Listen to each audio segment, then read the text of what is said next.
Generic क्या है, ethical या ब्रांडेड क्या है, इनमें क्या अंतर है। एक क्वेश्चन आया था पूछने के लिए, उन्हें समझ में नहीं आया था। वो ये कहना चाह रहे थे कि जेनरिक जो होती है वो लोकल दवाई होती है, और जो एथिकल और ब्रांडेड होती है वो अच्छी होती है, अच्छा असर होता है उनका। तो इनके बीच में क्या भेद है वो जानने की कोशिश वो चाह रहे थे। तो आज उसी के ऊपर वीडियो है।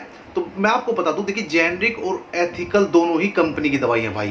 पहला तो मन से ही निकाल दीजिए कि आप जो सोच सके कि जेनरिक नकली है और एथिकल या ब्रांडेड आपकी अच्छी कंपनी की है, तो फिर भाई वो बड़े रिजल्ट देंगे। ऐसा कुछ नहीं है, दोनों ही अच्छी कंपनी की होती है, वो भी जेनरिक भी कंपनी की होती है, और रिजल्ट भी उनका सेम ही होता है। अब कैसे होता है वो समझ लीजिएगा।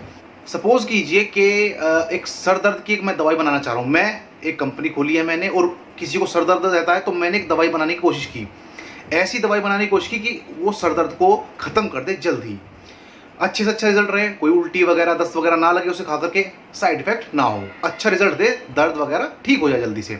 तो मैं उस पर काम करना शुरू करूंगा। मैं बहुत सारी जानकारी इकट्ठी करूंगा पहले तो, कि भाई कौन सी गोली बनानी चाहिए ताकि सिर का दर्द ठीक हो जाए, कितनी मात्रा उसकी लूँ, बहुत सारी चीज़ों की जानकारी लेनी होती है, बहुत सारे रिसर्च करने होते हैं हमें।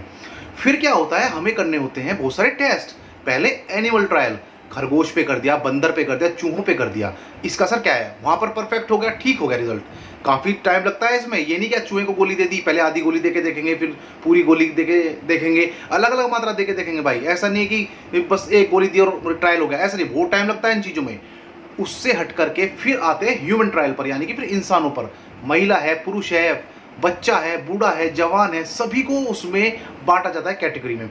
वहाँ टेस्ट किए जाते हैं इस दवाई के ऊपर कि काम कैसा करे, कितनी दवाई देनी पड़ेगी। बोलते हैं ना, कोई 2 mg की टैबलेट होती है, कोई 100 mg की टैबलेट होती है। किसी 2 mg की टैबलेट खाकर ही चक्कर आ जाते हैं, किसी की 100 200 डोलो 650 खाते हैं 650 mg में, उसमें कोई दिक्कत नहीं होती। तो मात्रा का भी प्रभाव पड़ता है, तो इसकी जांच की जाती है, पूरी क्लिनिकल ट्रायल किया जाता है। फिर इसके बाद क्या काम करना होता है, जिससे मैं सफल हो गया, मैंने वो दवाई बना ली, ह्यूमन ट्रायल कर लिया, एनिमल ट्रायल कर लिया। अब मैं बोलूँगा कि जी मुझे इसका पेटेंट चाहिए, मैं पेटेंट कराऊंगा इस दवाई को, ताकि इसके अलावा कोई दवाई को ना बना सके, मुझे ही अधिकार मिले। भाई मैंने ही तो खोज किया ना इस दवाई की, तो इस दवाई को सिर्फ मैं ही बनाऊंगा, कोई नहीं बना सकता। तो पेटेंट करा लेते हैं दवाई को। इसका जो समय होता है पेटेंट का, वो होता है 20 साल का। जब कोई कंपनी पेटेंट कराती है किसी दवाई को, तो 20 साल तक उसे अनुमति होती है कि आप ही इस दवाई को बनाओगे, और कोई कंपनी नहीं बनाएगी। 20 साल तक नहीं बना पाएगी कोई कंपनी, दूसरी नकल नहीं कर पाएगी। 20 साल तक मैंने वो दवाई बनाई, अब मेरा जो पेटेंट का मुझे एक लाइसेंस मिला था वो कैंसिल हो जाता है, अब वो रिन्यू नहीं होता है। मैं जानकारी के लिए बता दूं, जो पेटेंट हम कराते हैं वो रिन्यू नहीं होता है, 20 साल के बाद वो खत्म हो जाता है। अब कोई भी कंपनी चाहे तो उस दवाई को, जो मैंने गोली बनाई थी, उस दवाई को बना सकती है। तो जो 20 साल बाद कंपनी दवाइयाँ बनाती हैं मेरे से अलावा, मैंने तो बना ली, 20 साल मैंने बेच भी ली, अब मेरे से अलावा जो दूसरी कंपनियां बना रही है वो कंपनियां कहलाती हैं जेनरिक कंपनियां। ब्रांडेड कंपनी तो मेरी है, मैंने ही बनाई थी, वो कंपनी मेरी है, लेकिन जो दूसरी कंपनियां बनाना शुरू करेगी मेरी दवाई को देख हम देख, तो वो कहलाएंगी जेनरिक कंपनियां। तो आप उन्हें लोकल मत समझे, वही साल्ट है, वही दवाई है, लेकिन दूसरी कंपनियां बना रही है। तो जेनरिक दवाई लोकल नहीं होती, खराब नहीं होती हैं। अब बात करते हैं सस्ती और महंगी का। देखिए, जब ब्रांडेड कंपनी, मेरी कंपनी, मैंने कितना खर्चा किया, पहले मैंने टेस्ट किए, मैंने ह्यूमन ट्रायल किए, मैंने एनिमल ट्रायल किए, मैंने बहुत सारी चीज़ों को रिसर्च किया, तब जाकर दवाई बनाई। फिर क्या है, मैंने पेटेंट कराने के लिए पैसे दिए, खर्चा बढ़ गया ना। फिर उसके बाद क्या होगा, आपने देखा होगा कि ऐड कराने पड़ते हैं, बड़े बड़े टीवी पर विज्ञापन आते हैं, बहुत सारी कंपनियों के ऐड आते हैं टीवी पर, उनके पैसे कहाँ से आएंगे। अच्छा, जैसे एमआर होते हैं, वो आपने देखे होंगे, वो दवाई का एक मतलब फाइल से लेकर आते हैं दवाई की, और वो बोलते रहते हैं हमसे, डॉक्टर से, कि सर ये वाली दवाई चला दीजिए, बहुत अच्छा रिजल्ट है, ये दवाई चला दीजिए।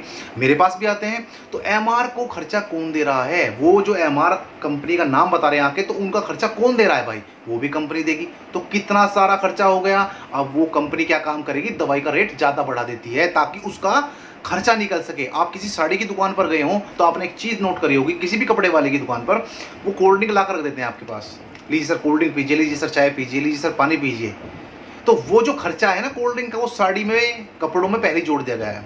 बड़ी बड़ी लाइटें लगी रहती हैं, एसी लगे रहते हैं, उनका खर्चा कौन निकालेगा, उनका खर्चा भी आपसे ही लिया जाएगा। वो बस ये ना हाथ की सफाई वाली बात है, आपसे ही लिया जाएगा उसका खर्चा। तो दवाइयों का खर्चा कैसे निकालेंगे भाई हम, जो विज्ञापन है ये या कुछ हम ऐड करा रहे हैं, वो आपसे ही ले जाएंगे रेट बढ़ा करके दवाई की। अब एक चीज़ और आती है यहाँ पर, दो कैटेगरी में हमने बांट दिया, जेनरिक और एथिकल, यानी जेनरिक और ब्रांडेड कंपनी। लेकिन एक और होता है प्योर जेनरिक, तीसरे नंबर पर आता है। प्योर जेनरिक क्या है भाई, प्योर जेनरिक वो होता है जिसमें कंपनी का नाम भी नहीं होता। देखिए मैंने क्या कहा, ब्रांडेड कंपनी वो हुई जिसने बनाया, मान लिया सिप बना ले, कोई चीज़ बनाई, ब्रांडेड कंपनी हो गई।